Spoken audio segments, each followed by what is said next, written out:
A delegada territorial da Xunta na Coruña desprazouse esta mañá ata o complexo dunar de Corrubedo e as lagoas de Carregal e Vixán para supervisar os traballos realizados na contorna da Gran Duna. Durante os anos 2022 e 2023 procedeuse a retirada dos piñeiros e outras árbores non autóctonas que se atopaban na contorna impedindo o avance da duna. Eliminación de piñeiros que estaban chegando, que iban a invadir cada vez máis un espacio dunar. Estamos a falar de que estamos nun parque natural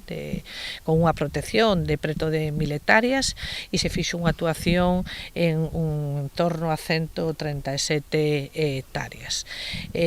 O traballo era necesario, volvemos a decir que estamos en un espacio que é unha zona de especial conservación, que estamos en unha zona de protección de aves e tamén en unha zona LIC e que a autoridade competente, neste caso a Consellería de Medio Ambiente, a que debe de protexer, ¿no?, pues, os espacios naturais e sobre todo protexerlos de cualquier efecto invasor que vaya a perxudicar, ¿no?,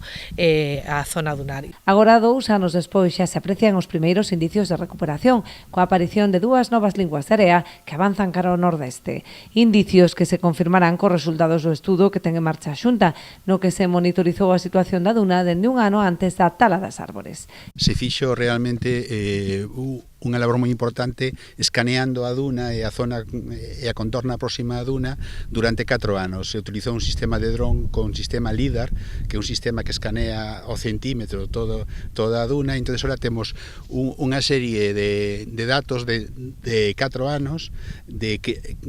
temos un ano antes da corta, outro ano durante a corta e temos un ano posterior á corta, o sea, 4 anos en total. Con esa serie temporal, o que queremos facer agora, está contratado o Belén, é un análisis desos datos. O que sí vemos é que esta duna avanza tremendamente hacia aquí, esa lengua que vedes é toda nova, esa lengua que vedes aí de area,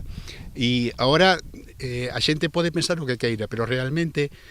está avanzando dun modo natural, non hai nada que lle impida, porque antes os piñeirais que medraban por toda esa zona estaban cortando o vento de nordés, que era o que remonta a duna hacia arriba, o sotavento, porque o barlovento é o que trae a area do mar, e o sotavento é o que levanta a duna para arriba. A actuación, que afectou unha superficie de máis dun 100 de hectáreas, supuxo un investimento de €500.000 con cargo aos fondos Next Generation. Dende a Xunta agradeceron a colaboración dos comuneiros de Olveira, que puxeron a disposición os terreos para a execución do proxecto.